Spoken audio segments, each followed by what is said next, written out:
The Man on the Bench. The morning arrived wrapped in mist, transforming the city into something ethereal, almost unreal.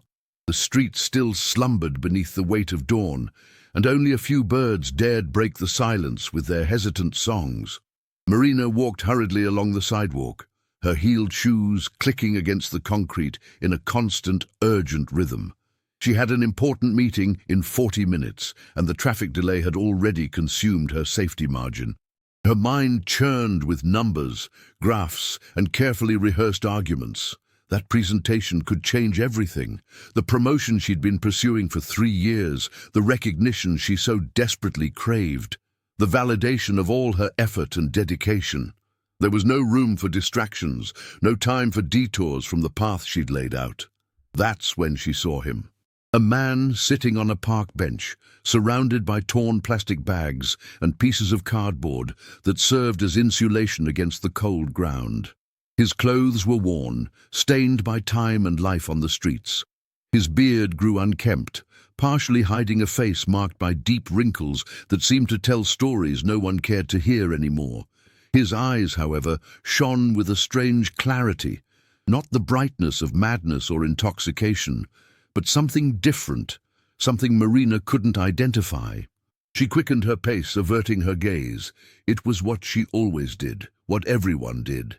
The city was full of people like this, interrupted stories, lives that had taken twisted paths. It wasn't her responsibility. She had her own problems, her own battles, her own survival to secure. But then something happened. The man raised his hand, not in a gesture of pleading, but in a wave. A simple wave, as if greeting an old acquaintance. And before she could stop herself, Marina turned her head and her eyes met his. In that brief instant, she saw something that made her pause. It wasn't pity he sought, not even help. It was just acknowledgement, the simple confirmation that he existed, that he was still visible in a world that had learned to ignore him. Marina felt something tighten in her chest. For a moment, she thought about stopping. For a moment, something inside her whispered that this meeting, those numbers, that promotion, none of it mattered as much as she imagined. But the thought was quick, fleeting, as the morning mist, and she let it pass. She kept walking. The meeting was a success. Marina presented her data with surgical precision, answered questions with confidence, earned the approving smiles she so desired. When she left the conference room, her colleagues congratulated her. Her supervisor nodded in silent approval. She had won. But as she returned to her desk, something strange happened. The image of the man on the bench returned to her mind, not as a distant memory, but as an insistent presence. She found herself thinking about that wave, those bright eyes, the strange dignity that emanated from someone society had discarded. During lunch, Marina tried to focus on her colleagues' conversations, office gossip, plans for happy hour, but her mind wandered. She caught herself imagining that man's story. How had he gotten there? What dreams had he kept before life shattered them? Was there family waiting for him somewhere, or had the world simply closed around him until no one remained? The questions bothered her in a way she couldn't explain. In the following days, Marina passed through the square again, and again, and again. She told herself it was just her usual route, that there was nothing special about it, but she always looked at the bench, always searched for that familiar figure, and always he was there, sometimes sleeping, wrapped in worn blankets, sometimes sitting, watching the movement of people with that distant but attentive gaze, sometimes talking to himself, gesturing to invisible interlocutors. Each time she passed, Marina felt a growing discomfort. It wasn't pity. She had learned to protect herself from pity, that useless feeling that changed nothing. It was something deeper, more disturbing. It was the uncomfortable recognition that the distance between her and that man was smaller than she wanted to admit. That life was fragile, that luck was capricious, that a few wrong choices, a few accidents along the way, and anyone could find themselves lost. One morning, 3 weeks after that first encounter, Marina woke earlier than normal. She had no important meetings, no urgent deadlines. The mist had returned, transforming the city once again into that ethereal, silent place. She made coffee, sat by the window, and looked at the empty street. And then, without planning, without thinking too much, she grabbed her bag and left. At the corner bakery, she bought 2 still warm French rolls, a packet of butter, a bottle of orange juice, and a large coffee. The attendant looked at her with curiosity. It wasn't her usual order, but said nothing. Marina paid, put everything in a bag, and headed to the square. Her heart beat hard. Part of her felt ridiculous, as if performing in a poorly rehearsed play. Another part knew she needed to do this, that something inside her wouldn't find peace until she did. The man was awake, sitting on the bench, looking at the sky beginning to clear. When Marina approached, he turned his head slowly, without surprise, as if he'd been expecting her. "Good morning," she said, and her voice came out more tremulous than intended. "I brought breakfast. I thought maybe you—" She stopped, realizing how condescending her words sounded. "Would you like to share it with me?" The man studied her for a long moment. His eyes, those same bright eyes that had haunted her for weeks, traveled across her face as if reading something written in an ancient language. Then, slowly, he smiled. It was a small smile, tired, but genuine. "It would be an honor," he said, and his voice was surprisingly cultured, each word articulated with care. "It's been so long since I've shared a meal with someone. Please, sit down." Marina sat on the bench beside him, maintaining a respectful distance. She opened the bag and began distributing the food. The man took the bread with trembling but grateful hands, broke it with delicacy, and began to eat slowly, savoring each piece as if it were a rare delicacy. They ate in silence for some time. Marina didn't know what to say. All the phrases she'd rehearsed seemed inadequate now. But the silence wasn't uncomfortable. It was the kind of silence that exists between people sharing a genuine moment without need for empty words to fill it. Finally, the man spoke. "My name is Gabriel," he said. "Gabriel Santos. I know you want to know my story. Everyone does, when they stop long enough to look. And I'll tell it, not because you fed me, but because it's been so long since I've had someone to truly talk to." Marina nodded, feeling a knot in her throat. Gabriel took a sip of the coffee, closed his eyes for a moment, appreciating the warmth, and began. "I was a professor, classical literature, at the State University. I had a wonderful wife, 2 children who were my pride, a house with a garden where we grew roses. I'd published 3 books, won awards, was respected in my field. Life was good, not perfect, but good, solid." He paused, looking at his hands as if seeing something beyond them. "Then my wife got sick. It was quick, an aggressive cancer the doctors couldn't contain. In 6 months, she was gone, and with her, part of me went.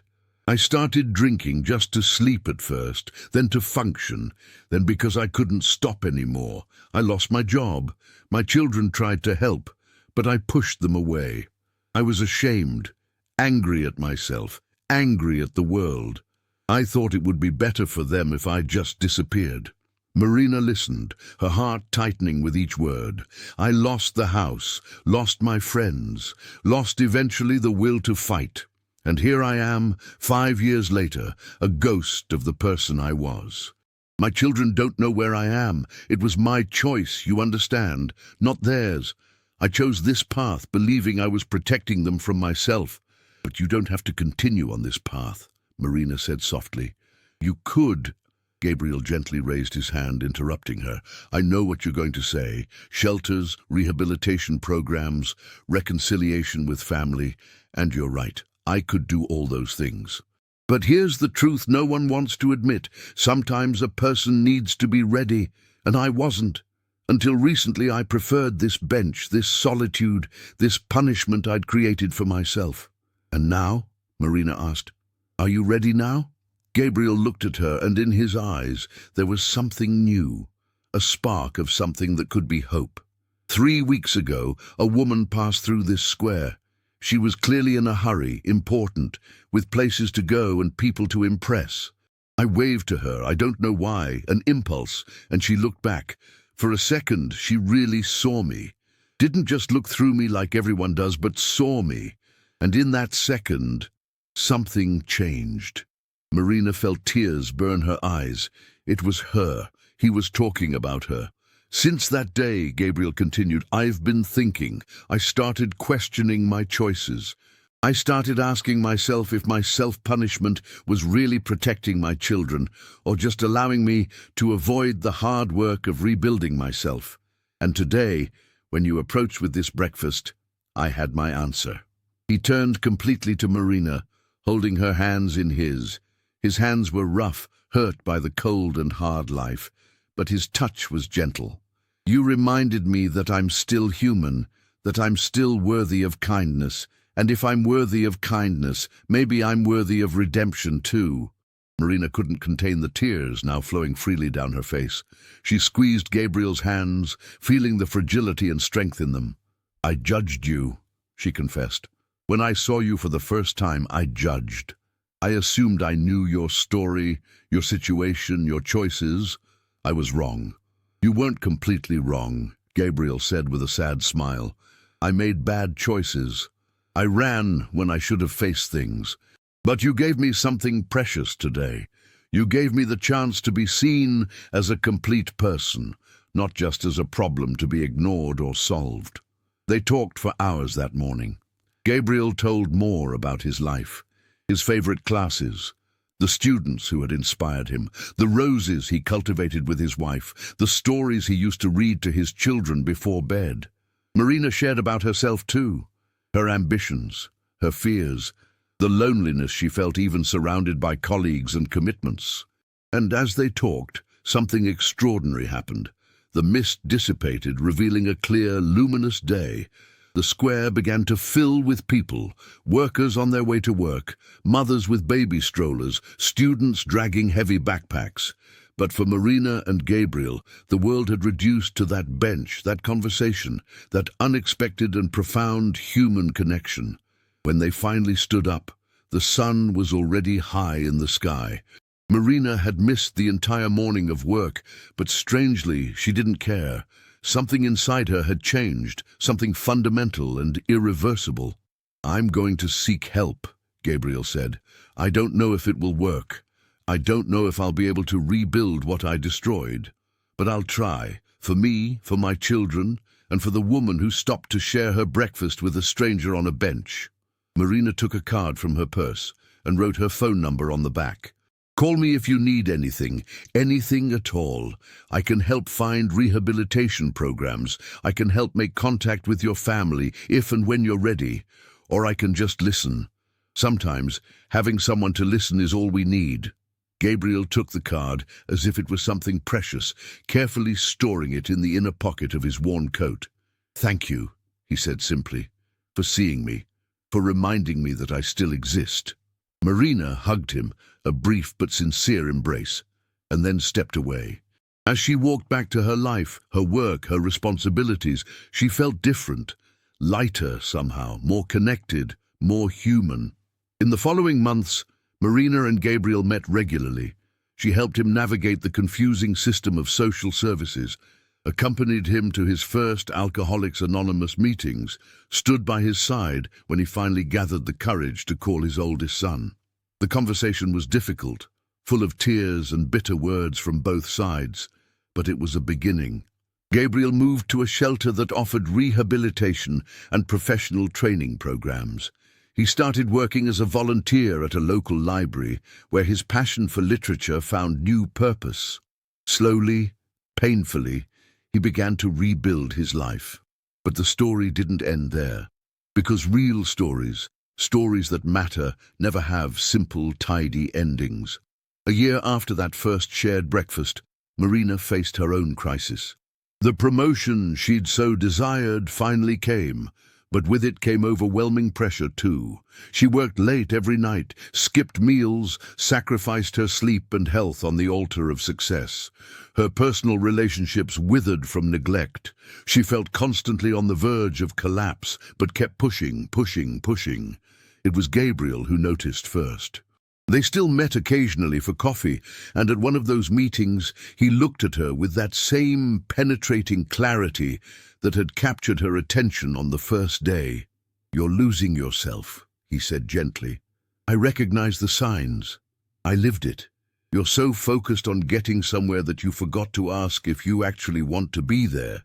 Marina tried to protest, but the words died in her throat, because he was right.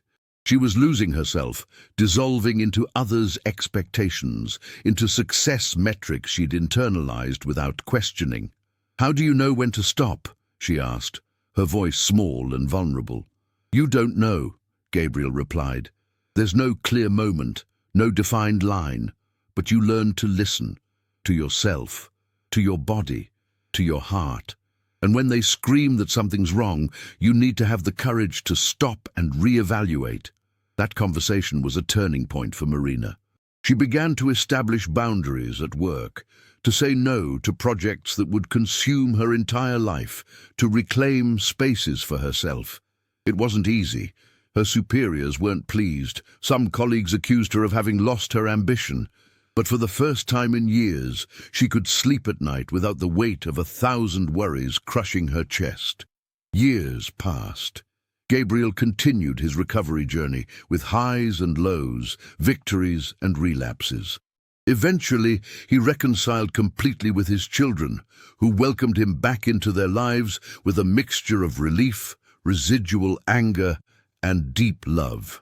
He never returned to teaching at the university, but started giving private lessons to low-income students, finding in this new form of teaching a purpose the academy had never provided. Marina changed careers.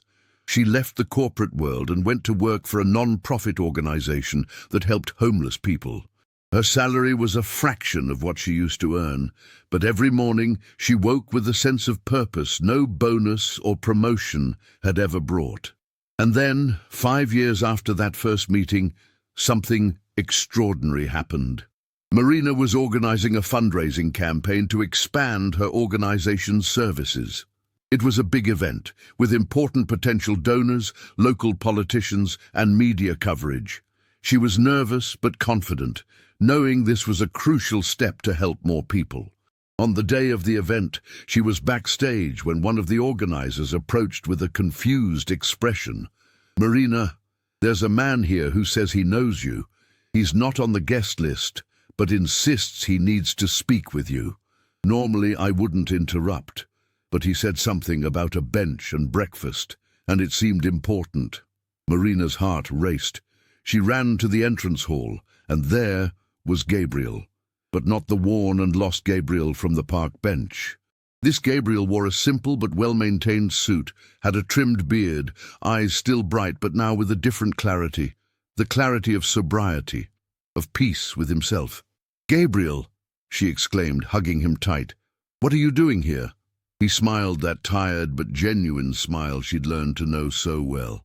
"I came to bring you something, or rather, for your organization." He took an envelope from his jacket's inner pocket. "My wife had a life insurance policy. When she died, I should have received a significant amount, but at the time I was so lost I never claimed it. Recently, with my children's help, we managed to resolve the situation, and I want to donate half of that amount to your organization." Marina looked at the envelope with incredulity. When she opened it and saw the number, her legs almost gave way. It was more than they'd raised in the entire previous year. "Gabriel, I can't accept this. It's your money, your children, your future." "My children have careers of their own and don't need this," Gabriel interrupted. "And as for my future, it was already secured the day a busy woman stopped to share breakfast with a stranger on a bench. This money will do much more good here, helping people like I was, than sitting in a bank account." He took Marina's hands, exactly as he'd done on that first misty morning. "You saved me, Marina. Not with your charity, but with your humanity. You saw me when I was invisible. You treated me as a person when I'd forgotten I was one. And now let me give back. Let me help create a world where fewer people need to sit on that bench, feeling as lost as I felt. The fundraising campaign was a success beyond all expectations. With Gabriel's donation and the additional funds they managed to raise, Marina's organization was able to expand its services significantly. They opened new shelters, established professional training programs, created partnerships with local businesses for job placement. But more important than the money was what Gabriel did next. He began visiting the shelters, not as a volunteer, but as a witness.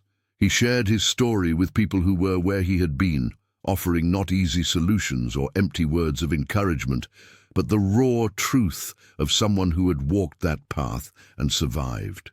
"I'm not going to lie to you," he would say. "The journey back is hard. Some days you'll want to give up. Some days you'll fall. But here's what I learned. You don't need to be strong every day. You just need to be strong today. And tomorrow you try to be strong again. And the day after.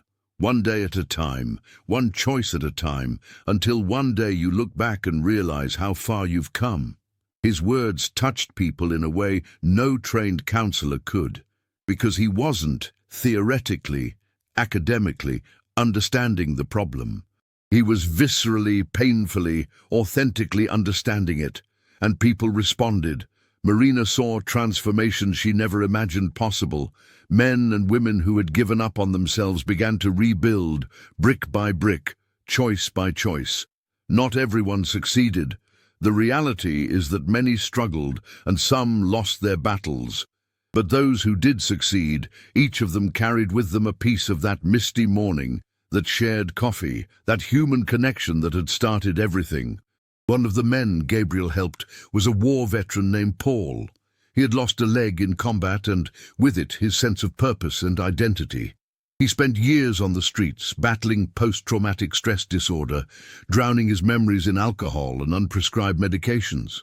Gabriel sat with him on a bench, not the same bench in the square, but a bench in front of the shelter, on a cold autumn afternoon. "I know what it's like to lose yourself," Gabriel said. "To lose the person you used to be and not recognize the person you've become. But here's the truth no one told me, and that took me years to learn. You don't need to go back to who you were. You need to discover who you are now, with all the scars, all the losses, all the pain, and then build from there." Paul looked at him with tired, disbelieving eyes. "How? How do you build when everything is destroyed?" "With help," Gabriel replied simply. "You can't do it alone. I tried, and I only sank deeper. But when you accept help, when you let other people in, when you share your pain instead of keeping it, then the building begins. Slow, painful, but real." Paul began his own recovery journey that day. Months later, he was working as a counselor at the shelter itself, using his experience to help other veterans struggling with similar transitions. He became, in his own way, another wave in the tide of kindness that had started with a simple wave on a misty morning. Marina watched all of this with a mixture of admiration and humility. She had started wanting to help Gabriel, but realized he had been the one who helped her most. He had taught that kindness wasn't an isolated act, but a current, a force that multiplied and spread in ways impossible to predict or control. Years passed. Marina's organization grew, touching hundreds and then thousands of lives. Gabriel continued his work, becoming a respected figure in the field of recovery and social reintegration. His children visited him regularly, and he met his grandchildren, who adored him and called him Grandpa Owl because of the fantastic stories he told. But Gabriel never forgot that bench in the square. Once a month, without fail, he returned there. He would sit, bring coffee and bread, and wait. Sometimes someone would approach, another lost person, another broken spirit, and Gabriel would share his coffee, his food, his story. Not all stayed, not all were ready, but some stayed. And for those few, everything changed. Marina occasionally accompanied him on these monthly vigils. They would sit side by side, two unlikely friends united by a misty morning that had changed both forever. "Do you ever wonder," Gabriel said once, "what would have happened if you hadn't come back that morning? If you had simply continued with your life, focused on your meetings and your career?" Marina thought for a long moment. "I would have been successful, probably," she replied. "I would have gotten more promotions, more money, more recognition. But I wouldn't have this." She made a gesture that encompassed everything, the bench, the square, the city around them. "I wouldn't have purpose. I wouldn't have peace. I wouldn't have you as a friend. And I," Gabriel said softly, "wouldn't be here. Literally, I was planning to end it all that week. I had decided the world would be better without me. But then you looked back, and something in that look made me think maybe, just maybe, I still matter. Maybe there's still a reason to be here." Marina felt tears burn her eyes, as had happened so many times on that same bench. "I didn't know," she whispered. "You couldn't have known," Gabriel replied.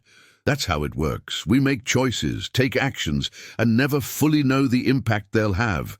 That look of yours, those seconds of genuine recognition, you probably don't even remember the exact moment. But for me, it was everything. It was the thread that kept me tethered to life until I could find the strength to pull myself back." They sat in silence for a while, absorbing the weight and beauty of what they had shared, what they had built together. "You know what's strangest?" Marina said eventually. "I thought I was going to help you. Every time we met, every time we talked, I felt like I was doing something noble, something good. But the truth is, you saved me as much as I saved you. You showed me that success without meaning is empty, that human connection is worth more than any promotion, that being seen, truly seen by another person, is one of the most powerful experiences we can have." Gabriel smiled that smile that had become so familiar, so dear. "Maybe that's it," he said. "Maybe salvation is always mutual. Maybe no one saves anyone alone. Maybe we're all just mirrors, reflecting humanity to each other, reminding ourselves who we are when we feel lost." More years passed. Marina wrote a book about her experience and about her organization's work. It wasn't a bestseller, but it found its audience, people who worked in social services, people who had lost their own paths, people seeking to remember the importance of compassion in a world that often seemed to forget it. Gabriel was invited to speak at conferences, sharing his perspective on recovery and social reintegration. He always began his talks the same way. "I was lost until someone saw me, didn't judge me, didn't save me, but saw me. And in that simple act of recognition, I found the first thread that would lead me back." People were moved, tears flowed, but more importantly, actions followed. Teachers returned to their classrooms determined to see each student, not just those who stood out. Executives rethought their attitudes toward the homeless they passed every day. Parents hugged their children with more attention. Partners listened more carefully. Friends reached out to those who had drifted away. The tide of kindness kept spreading, wave after wave, reaching shores Marina and Gabriel would never know, touching lives they would never know they'd impacted. One afternoon, almost 10 years after that first meeting, Marina received a call. It was a young woman, her voice trembling with emotion. "You don't know me," the woman said, "but I needed to call. My father, he was homeless for years. We'd lost contact. I thought I'd never see him again. But then he found your program, met Gabriel Santos, and started to change. It took time, there were relapses, but he persisted. And now he's back in our lives. He's sober, he's working, he's present. I have my father back." The woman began to cry openly. "I just wanted to thank you for not giving up on people like my father, for believing they deserve a second chance, for giving me my father back." Marina listened, her own face wet with tears, feeling the weight and grace of that moment. "What's your father's name?" she asked softly. "Paul," the woman replied. "Paul Mendez. He was a war veteran." Marina smiled through the tears. Paul, the man Gabriel had found on another bench, on another cold afternoon. The wave kept spreading. After hanging up, Marina called Gabriel and told him about the conversation. She could hear the emotion in his voice when he responded. "That's how it works, isn't it?" he said. "You touch one life, that life touches another and another and another. And eventually the world changes. Not dramatically, not all at once, but person by person, moment by moment, choice by choice." "Do you still visit the bench?" Marina asked, though she already knew the answer. "Every month," Gabriel confirmed.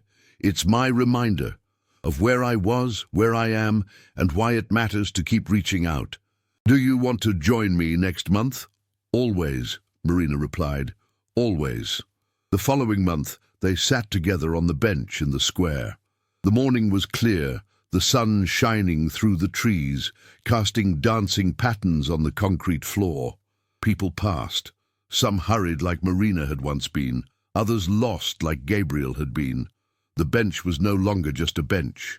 It was a memorial, a symbol, a reminder that transformation was possible, that human connection mattered, that kindness had power.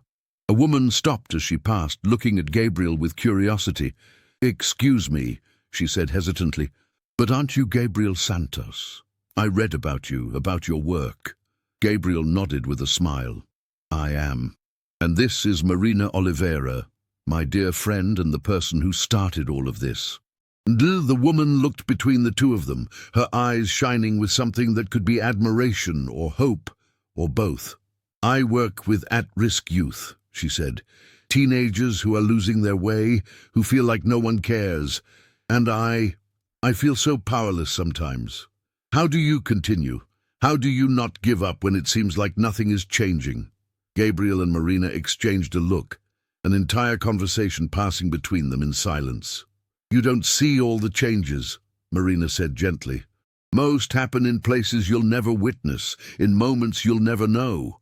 But they happen. Each young person you reach, each life you touch, has the potential to touch countless others.